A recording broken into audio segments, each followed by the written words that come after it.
and welcome to the Tech Show. Coming up this week, we look at that all-new Propain Spindrift. A new Bronson from Santa Cruz. And there's some more TPU tubes coming out. A dedicated bike-packing mountain bike. And a dedicated bike-packing, maybe, tool as well. And what you've all been waiting for, which is, yep, bigger wheels, bigger tyres, a whole new standard. Yay! Okay, we talk about tech a lot on this channel. I mean, the name is there, we are the Tech Channel, so it does make sense. But could things getting simpler be better? Okay, pitch it to me. Right, so we saw one bike, we saw lots of bikes at Eurobike, but one that kind of just sort of like piqued my interest was from Scott, and it was their GR version of their scale. Yeah. So they do a really lightweight cross-country hardtail, and they've plugged in some rigid forks, and they've rebranded it effectively as a sort of flat bar gravel bike. And it got me thinking, I mean, Orbea have also got a rigid fork, the Spirit fork for their Alma, and theirs has actually won races already, not gravel races, mountain bike races. So it is a really impressive bike.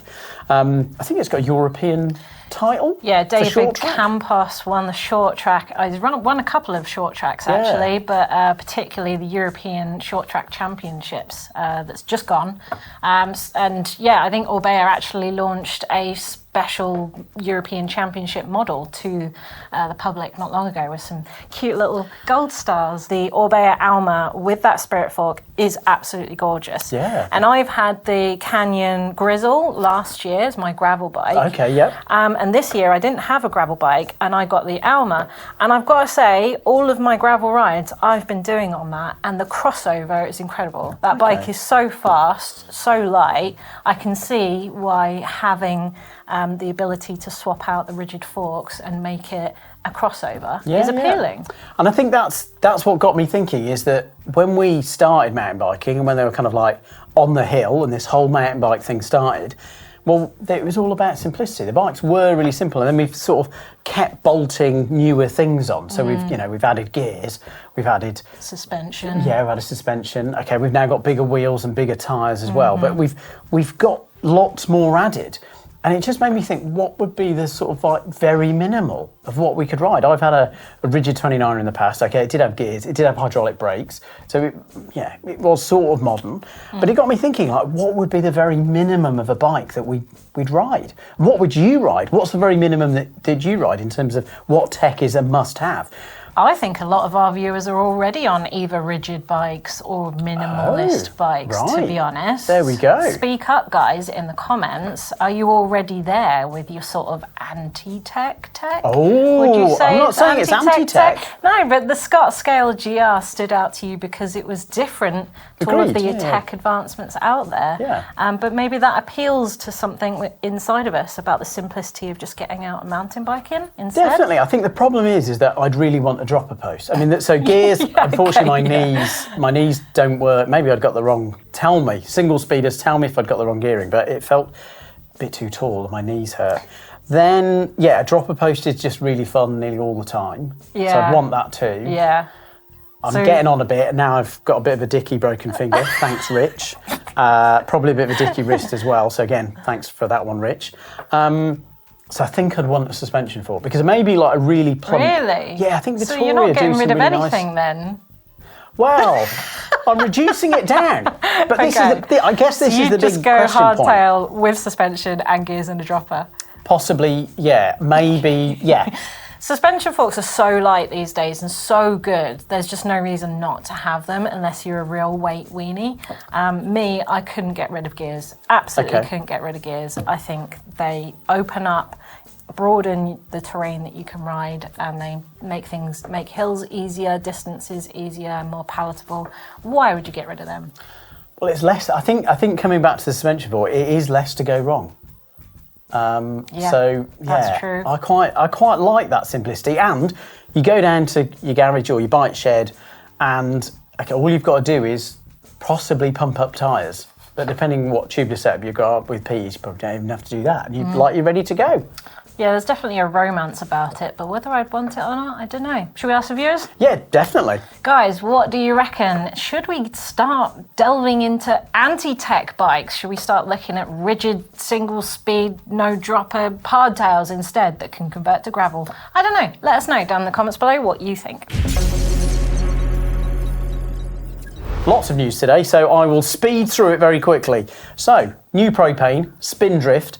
We've had that model before, but this is all new. And we say it's a new model. It's sort of like it's almost 3.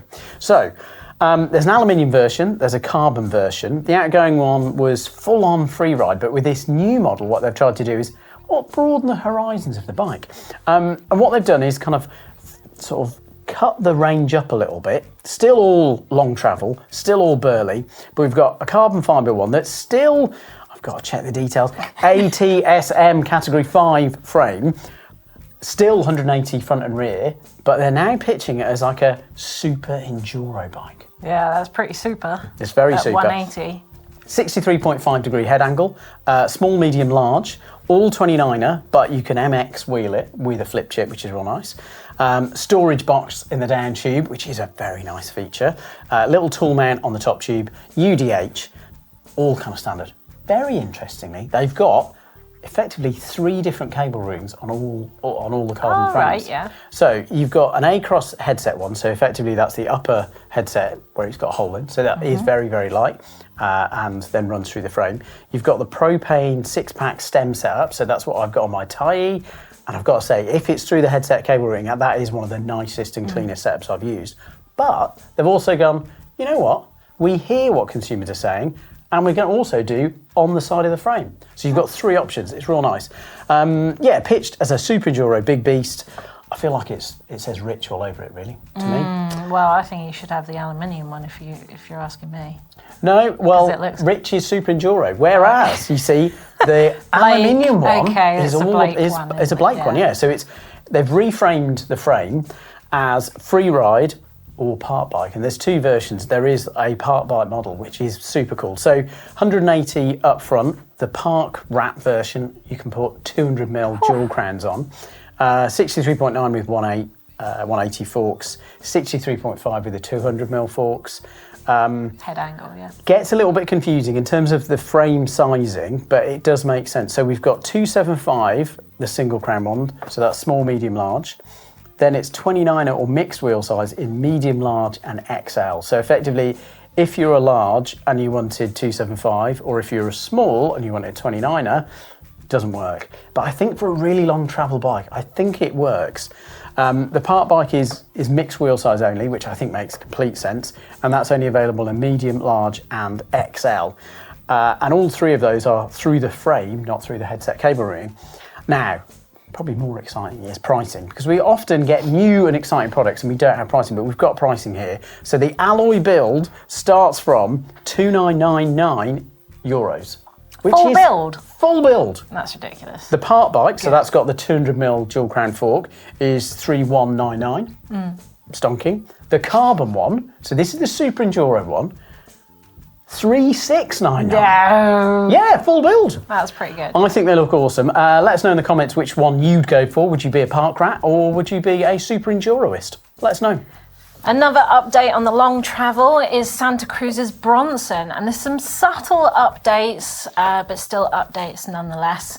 This is their long travel sort of do-it-all trail enduro bike.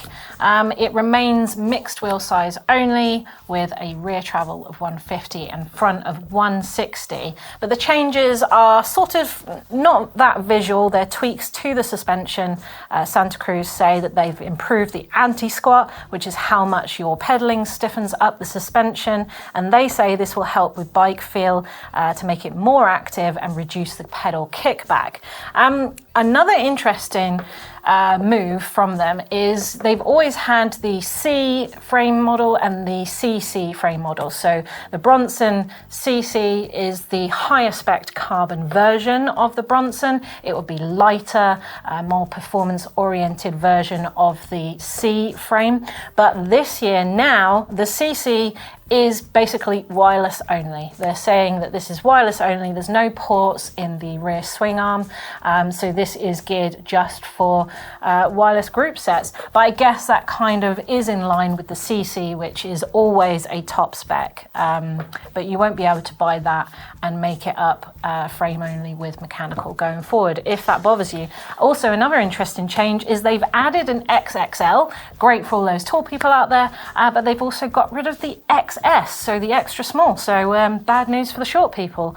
Pricing for the R spec is £4,899, and that's roughly an NX spec. So yeah, interesting. It is. It's fairly steep because they've also got the kind of XO Jazzy build, which is almost £9,000. But I think just coming back, that's an NX spec for almost £5,000. Mm-hmm. It's spendy. Okay, next up, I saw them at Eurobike, but I figured that, well, a few more details about them would be useful. So we're talking about tubes. We often talk about tubeless and how everybody's on tubeless and it's the future. But for a lot of you out there, if you've got older bikes or you don't want the faff or you don't ride your bike all the time and want to have that kind of, not hassle, but you want to check on sealant level, tubes are pretty good. Now there's some newer tubes. So these are TPU, which is thermoplastic polyurethane. And they offer kind of some upgrades on regular butyl tubes, which I didn't realise this. We've been using butyl tubes for over 100 years. Oh, okay. Isn't that amazing? That's amazing. There you go. I thought it was brill. Essentially what Aeron are saying is you've got reduced weight, you've got better protection, they lose less air over time, they pack away extremely small. I've got some other TPU tubes that I've packed away, and essentially in the same space as one tube, you can get two in a push, three in the same space. So they do pack away really small. The headline figure about lightness is really interesting. So the tough tube in the mountain bike is 23% lighter. You're like, okay, that's a bit lighter. I'd take that plus those other benefits. But get this, the super light tube, 81% lighter. It's 42 grams. Cool. It's wildly light. Price is pretty good as well. About 20 euros. Oh, that's really good, actually. Yeah, no, I do like this for bike packing because it means you can just grab a handful and shove them in there without worrying too much. I like it for regular riding ones, too. Yeah. Speaking of bike packing, Tumbleweed have released a new Sunliner. So we probably don't talk about brands like this often enough, but they are a bike packing specialist. And they make steel bikes, and the Sunliner is a mountain bike, but it's a rigid specific, so it goes in line with what we were talking about in the topic, about being simplistic. But it's not old school, I would say. It's still sort of modern tech for what it's doing. We've got triple and quad butted steel tubing. It's designed around a 29er by 2.6-inch tyres, although it can run up to 3-inch tyres, which is huge, isn't it, really? Yeah, that's your suspension right there, though. I know. Exactly, because it is rigid. I like the fact that you've put bottle bosses or rack mounts on the front of those. The geometry is corrected for non-suspended forks. So the head angle is 69 degrees. So it's going to feel super capable with reach running from 420 up to 457, and you'll be getting that in size small up to an extra large. Frame and fork will be £1,084. I like the way it's got massive frame clearance for a front triangle bag, loads of bike packing mounts, external cable routing as well if that bothers you, and even some routing for dynamo around the fork if you want to run some lights. Okay, now we've got something kind of unique and weird and a bit odd, and I think it's just a fun tool. It's called Adam's hat, not Owen's hat, available in the shop. But I think I was out in the boonies, aka the middle of nowhere, and I was thinking what would happen if the boonies, you not heard of the boonies? It's the backcountry. Oh, okay. I thought everyone had heard of the boonies. Let us know if you've heard of the boonies or not. I was like, what happens if I bend a mech hanger? I'll be like, oh crap. Okay, I can replace it. And then I was like, okay, what happens if I bend that? Because I always bring like a backup plan.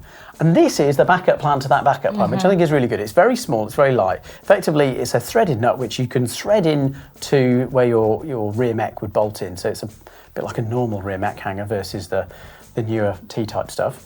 And essentially, you can use your front axle of your wheel and your wheel as the leverage to bend your rear mech. It's not going to be super accurate, but you're going to get a good idea if it's parallel, and that's what it needs to be. Ultralight, you can fit it in a back pocket. 30 quid. I think it's fun. Let us know in the comments if you think it's completely bonkers or a good idea. I love it. That's a bikepacking tool right there. And last but by no means least, we've got a new standard, people. It's a 750D gravel tyre. Yeah, I mean, you reckon it's good. Well, I reckon it's adding a couple of mils to, the existing one.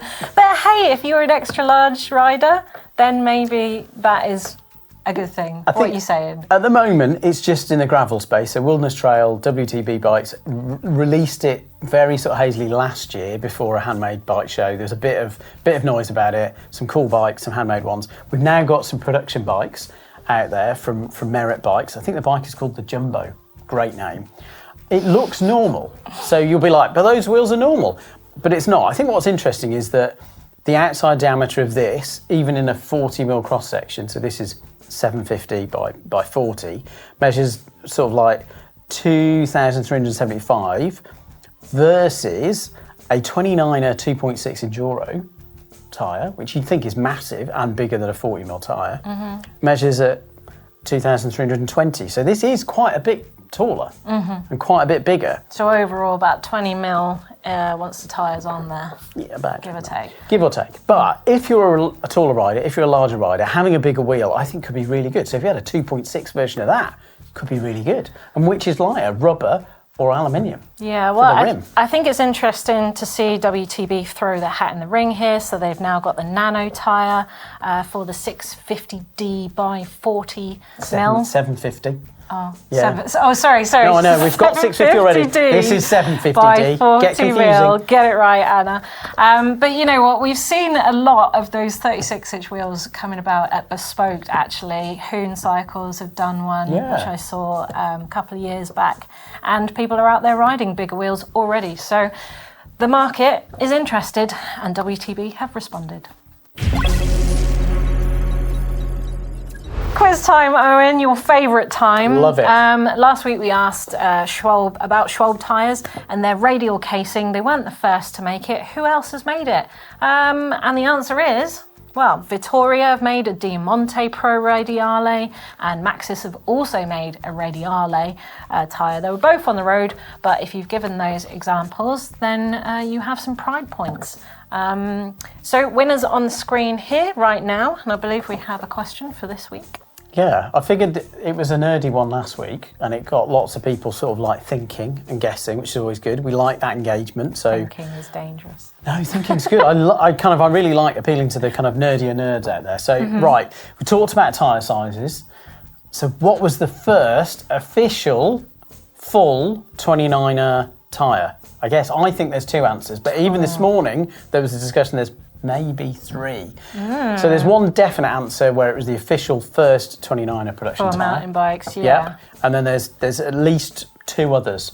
But let us know in the comments. And explain your reasoning. Please show you're working. You don't have to show you're working. Oh. It's only for fun, so don't worry, it's good. Oh, okay. But yeah, just tell us what you think they were. Okay, it's time for your stuff now. We've had very packed shows previously, so we haven't had much from you, but do send it in. The uploader is working, it's going well, but we love seeing what you've done, whether it be a top mod or a retro build or a hack or anything. Cave. Or a bike cave. Yeah, there you go. This one is from Alex, and essentially he just got tired of seeing black rims, so he had the opportunity to sand down his Hope rims and make them silver. So, yeah, good work. My first Enduro bike had the Mavic Cross Maxes on there in bright yellow on a wow. white bike, yeah. So I appreciate this guy's style. Yeah, there you go. And it does matchy with the Mondraker. It does, yeah. There you go. Have you not been tempted to do silver components? Just saying. I have seen someone out there making, I think it might be a production one, a silver dropper post. So the kind of droppery bit is silver. Yes, I've seen already. that. It so looks that's really interesting. Cool. Was it a one up, one off? I think it was. Oh, that I don't know. There we go. Out nerded. Limited edition. And then next from Sir Crankalot, which is a great name. If you've ever ridden a single speed, you'll know that sometimes you do just spin out. Yeah, this is just his really nice Niner. It's a brand that I think is still around just by the kind of... I used to race for Niner. There you go. Wow, there we go. I raced on a Carbon Air 9 RDO, which had the rigid fork, and I always wanted... Wow. There was a race team that was on rigid forks with single speed, and I always wanted one because it looks so cool. There you go. I never got it, though. Oh, well, but now we could do it with your Alma. We can make it happen. We could, couldn't we? Yeah, perfect. Yeah. I think for me, this just kind of like ties in what we were saying. For some people, what is less is more, and actually it's just enough and what you need. So do let us know. Top mod there. Yeah, so we've got suspension fork, we've got dropper post, but no gears. But let us know, what's your minimal? Get yourself some of those rigid Air 9 forks, that'd be cool. No, get Alma ones, they'll be even better. They are actually. The Spirit fork is insane. It's so light. Time for comments from our overlords. You. Yeah, lovely people out there. Last week we were talking about radial casing because Schroll dropped a new tyre with it. Rotti Shep Caliber says, I just want a tyre that won't puncture easily. And that Fox Wireless dropper looks... There you go. I just thought it was a bit spendy, but there you go. Maybe that's why he... John Saunier. Since mountain bike has numerous impacts, the feel of the tyre is important to rolling resistance and the ride quality. A more compliant tyre would allow for the same ride quality at a greater counterforce to the impact, in theory. He did also talk about how at sort of lots of impacts you can kind of have an interaction with the B to rim interface, and that's burping, whereby you can lose pressure. But a good tubeless setup can solve that problem. So going along the same lines is All-Rounder Bicycle, who says, re-shroll, so you have more compliant tyre, but you have to increase the pressure to overcome the handling issues, means reducing compliance. Is that not ending back at square one? It's a bit of what we tried to touch on, and I feel like your previous comment is trying to explain it, that a compliant tyre with more pressure in it will still feel very different than a not compliant tyre with less pressure in it, because that initial compliance will still be there, but the air pressure will be there to try and resist the harsh bottom out. So it will feel different, but whether you're noticing it or not on the bike is another matter. Yeah, no, I think it's an interesting one in terms of, good one from Alva Leating. They're not radial tyres. It was in uppercase, hence why I'm shouting. It's all marketing. Oh, is it? BS. Yeah, okay, BS. Oh, I've always wondered what that went. Right. Just an evolution of slightly different direction to the ply. Okay, correct. But Schwalbe do say it's not a full radial. Yeah. And we kind of did mention that it's not opposed to being kind of almost like a 45-degree overlap. It is changing it, but apparently it's changed it enough to ride differently. But yeah, let us know in the comments if, minimal bikes are your kind of thing, or if you're still a little bit grumpy about radial tyres not being truly radial. Meanwhile, if you want to come and visit us at the weekend on the channel, we've got some interesting topics this weekend. So I will be heading off to TF Tuned, a suspension specialist, to ask them about the big mistakes that they always see coming through their doors. And we see some pretty messed up suspension and dropper posts. So to sort of illustrate that. That would be very good to look. And then I did a little video all about retro DH bike versus a trail bike, and how far we've sort of come along. So yeah, hopefully you'll find that interesting. Let us know in the comments if you like this topic, and yeah, share and subscribe. It makes a real difference. Thanks for watching. Bye.